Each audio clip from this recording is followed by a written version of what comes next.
হযরত আয়েশা রাদিয়াল্লাহু তাআলা আনহার বয়স যখন 6, আল্লাহর রাসূল সাল্লাল্লাহু আলাইহি ওয়াসাল্লাম আয়েশা রাদিয়াল্লাহু তাআলা আনহাকে বৈবাহিক জীবনে গ্রহণ করে নেন।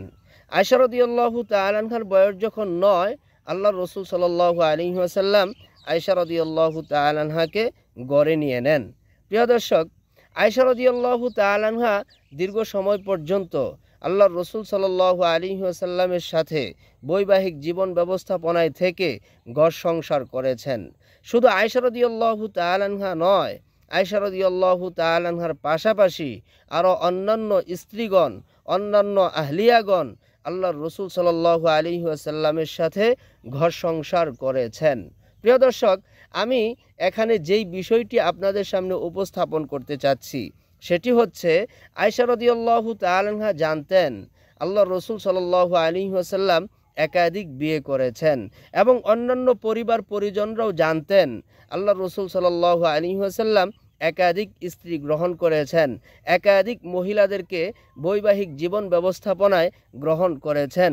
এতদা সত্ত্বেও আয়েশা রাদিয়াল্লাহু তাআলা আনহা জীবনে জিন্দিগিতে কোনোদিন আল্লাহর রসুলকে এ কথা বলেননি, হে নবী মুহাম্মদ, আপনি আমার ভাগ কেন অপরকে দিচ্ছেন? আপনি কেন একাধিক বৈবাহিক জীবন ব্যবস্থাপনা গ্রহণ করলেন? কোনো স্ত্রী, কোনো আহলিয়া এ ধরনের প্রশ্ন আল্লাহর রসুলকে করেননি। লেকিন আমার এই যুগে, আমার এই সময়ে কিছু সংখ্যক ব্যক্তি দেখতে পাচ্ছি যারা আল্লাহর রাসূল সাল্লাল্লাহু আলাইহি ওয়াসাল্লামের একাধিক স্ত্রী গ্রহণ করাটাকে দোষ মনে করছে, আইব মনে করছে, ত্রুটি বিচ্ছুতি মনে করছে। শুধু তাই নয়, বরং আল্লাহর রাসূল সাল্লাল্লাহু আলাইহি ওয়াসাল্লামকে যৌন পিপাসার্থ বলে আখ্যায়িত করে যাচ্ছে। লা হাওলা ওয়ালা কুওয়াতা ইল্লা বিল্লাহ।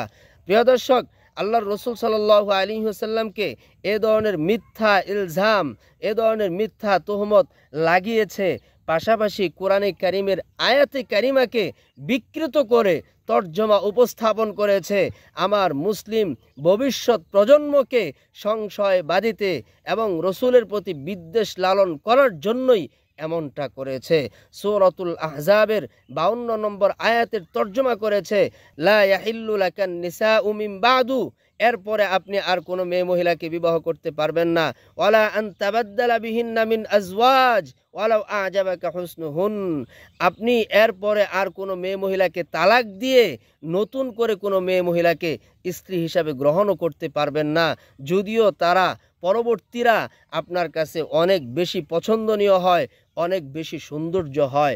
প্রিয় দর্শক, এই আয়াত দিয়ে আমাদের দেশের মুক্তমনারা ভবিষ্যৎ প্রজন্মের মুসলিম উম্মাকে সংশয়ে ফেলতে চায়।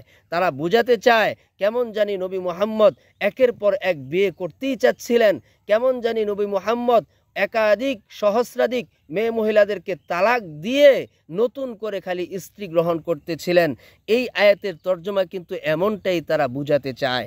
অথচ এই আয়াতটা অবতীর্ণ হয়েছে কেন, এর শানে নুজুল কি, এর প্রেক্ষাপট কি, যদি আপনি না জানেন, নাস্তিকদের এই মতামত যদি আপনি গ্রহণ করে নেন, তাহলে নবী মুহাম্মদকে আপনার কাছে মনে হবে তিনি একজন যৌন পিপাসার্থ ব্যক্তি ছিল।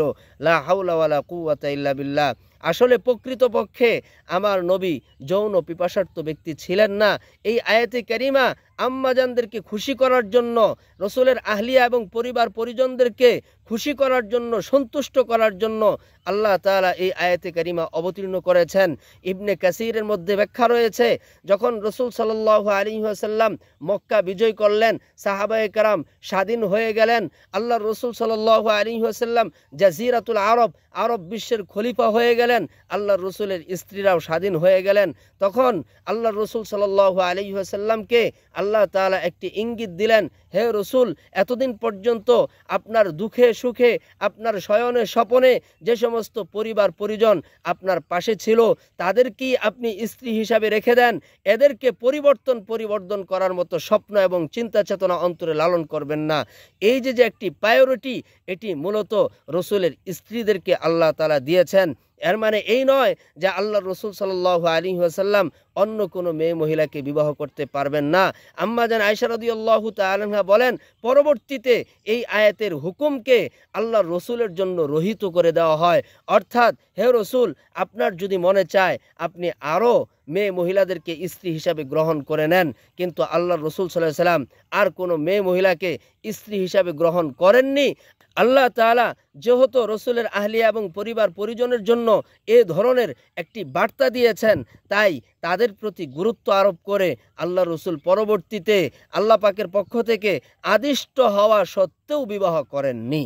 প্রিয় দর্শক, এই হচ্ছে এই আয়াতে কারিমার মেইন তর্জমা এবং শানে নুজুল। অথচ আমার দেশের নাস্তিকরা ভবিষ্যৎ প্রজন্ম মুসলিম উম্মাকে সংশয়বাদিতে লিপ্ত করার জন্য, দীক্ষিত করার জন্য তারা তর্জমাকে বিকৃত করতে শুরু করেছে, শানে নুজুলকে বিকৃত করতে শুরু করেছে। প্রিয় দর্শক, আমার এই কথাগুলো যদি আপনি শেয়ার না করেন, তাহলে ভবিষ্যৎ প্রজন্ম মুসলিম উম্মাকে এই নাস্তিকরা সংশয়বাদিতে নিমজ্জিত করবে। তাই বলছি, এই সমস্ত আয়াতে কারিমা এবং শানে নুজুল আপনি ভবিষ্যৎ প্রজন্ম মুসলিম উম্মা পর্যন্ত পৌঁছে দিন শেয়ারের মাধ্যমে।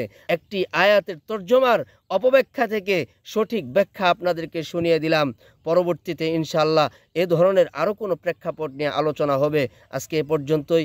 ভালো থাকুন, সুস্থ থাকুন। আসসালামু আলাইকুম ওয়া রাহমাতুল্লাহ।